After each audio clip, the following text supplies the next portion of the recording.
भगवान श्री कृष्ण ने महाभारत युद्ध के दौरान गीता की उपदेश अपने प्रिय शिष्य अर्जुन को दी थी।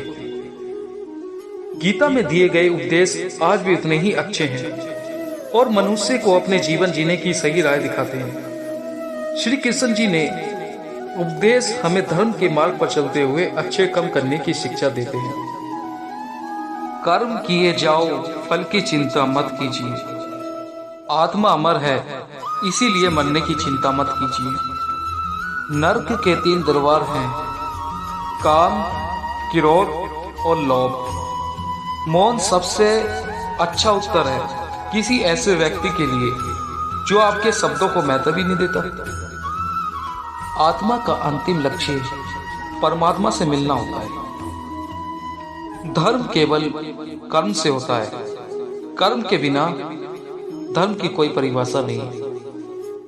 अहंकार करने पर इंसान की प्रतिष्ठा, वंश, वैभव तीनों ही समाप्त हो जाते हैं। मैं सभी प्राणियों के हृदय में स्थित आत्मा हूं। मैं सभी प्राणियों का आदि, मध्यम और अंत में भी हूं। सत्य कभी नष्ट नहीं हो सकता। अच्छा करने से नहीं डरना चाहिए। समय कभी नहीं रुकता। आज यदि बुरा चल रहा है तो कल अवश्य अच्छा आएगा। आप केवल निस्वार्थ भाव से कर्म कीजिए, केवल वही आपके हाथ में है। मनुष्य कितना भी गोरा क्यों ना हो, परंतु उसकी परछाई सदैव काली होती है। मैं श्रेष्ठ हूं, यह आत्मविश्वास है, लेकिन सिर्फ मैं ही श्रेष्ठ हूं, यह अहंकार है। व्यक्ति जो चाहे वो बन सकता है यदि विश्वास के साथ वस्तु पर लगातार चिंतन करे। प्रेम सदैव माफी मांगना पसंद करता है और अहंकार सदैव माफी सुनना पसंद करता है। जो रास्ता ईश्वर ने आपके लिए खोला है उसे कभी भी कोई बंद ना कर सकता।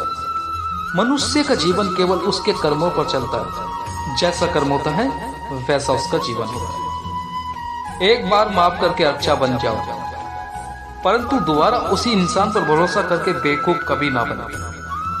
जीवन में आधे दुख इस वजह से आते हैं क्योंकि हमने उनसे आशाएं रखी थी जिनसे हमें नहीं रखनी चाहिए। श्री कृष्ण जी कहते हैं, मैं ही इस सृष्टि की रचना करता हूं, मैं ही इसका पालन पोषण करता हूं और मैं ही इस सृष्टि का विनाश करता हूं। जब संसार धर्म की हानि होगी, अधर्म की विजय, तब मैं इस पृथ्वी पर अवतार लूंगा। शांति से दुखों का अंत हो जाता है और शांत चिंतन मनुष्य की वृद्धि सिद्ध ही स्थिर होकर परमात्मा से युक्त हो जाती है। हमारी आस्था की परीक्षा तब होती है जब हम जो चाहे वो ना मिले और फिर भी हमारे दिल से प्रभु के लिए शुक्रिया ही निकले। लोग अक्सर सच कहने से बचते हैं या डरते हैं, पर सत्य कभी छुप नहीं सकता और ना ही कभी मिट सकता है। कितना भी छुपा ले पर सच तो उजागर हो ही जाएगा। जो बात सच पर आधारित हो उसे करने, कहने और मनाने से कभी नहीं डरना चाहिए। इच्छा पूरी नहीं होती तो क्रोध बढ़ता है और इच्छा पूरी होती है तो लोभ बढ़ता है। इसलिए जीवन की हर स्थिति में धैर्य बनाए रखना है। धर्म केवल रास्ता दिखाता है, लेकिन मंजिल तक तो कर्म ही पहुंचाता है। वह जो सभी इच्छाएं त्याग देता है, मैं और मेरा ही आलस्यता तथा भावना से मुक्त हो जाता है, उसे शांति प्राप्त होती है। कठिन समय में प्रेरणा से भर देने वाले श्री कृष्ण जी के विचार, जो अपने कर्म के फल के प्रति आसक्ति को नहीं छोड़ सकते, वे वाक से कोसों दूर हो। अपनी इच्छा की शक्ति से अपने आप को नया आकार दे। अपने आप को कभी भी स्वच्छ इच्छा से नीचा न समझें। इच्छा ही आत्मा की एकमात्र मित्र है और इच्छा ही आत्मा की एकमात्र शत्रु है।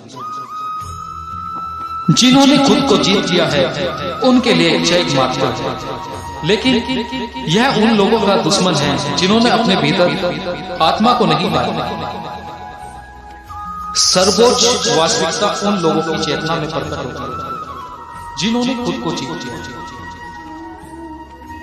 शांत मन में ध्यान की गहराइयों में आत्मा शब्द को प्रकट करें। शब्द के माध्यम से शब्द को देखकर एक आकांक्षी पूर्णता के आनंद और शांति को चाहता। कोई भी जो इच्छा काम करता है उसका कभी भी बुरा अंत नहीं होता, ना तो यहाँ और ना ही आने वाले गंभीर तपस्या और ज्ञान मार्ग से ध्यान श्रेष्ठ। मुझ पर अपना मन लगाकर योग के अभ्यास से शब्द को अनुशासित करो। मैं उन लोगों के लिए हमेशा मौजूद हूं जिन्होंने मुझे हर प्राणी में महसूस किया। व्यक्ति जो चाहे बन सकता है यदि वह विश्वास के साथ वस्तु पर लगातार चिंतन करे। मन बहुत चंचल है जो इंसान के दिल में उथल पुथल कर देता है। जैसे वे मेरे पास आते हैं वैसे ही मैं उन्हें ग्रहण करता हूं। सभी पद पार्थ मानव को मेरी ओर ले जाते हैं। इंद्रियों से मिलने वाला सुख पहले तो अमृत जैसा लगता है, लेकिन अंत में विष के समान है। जब ध्यान में महारत हासिल हो जाती है तो मन हवा रहित स्थान में दीपक की लोक की तरह अडिग रहता है। हे अर्जुन, तीनों लोकों में मेरे पाने के लिए कुछ भी नहीं है और ना ही कुछ ऐसा है जो मेरे पास नहीं है। मैं अभिनय करना जानता हूं, लेकिन मैं अपनी किसी जरूरत से प्रेरित नहीं हूं। कर्म मुझ पर इसलिए नहीं टिकते क्योंकि मैं उनके प्राणियों से जुड़ नहीं हूं। जो लोग इसे समझते हैं उसका अभ्यास करते हैं वे संतत में। ज्ञान की भेंट किसी भी भौतिक भेंट से बेहतर है क्योंकि सब कामों का लक्ष्य आत्मनिर्भर बुद्धि है।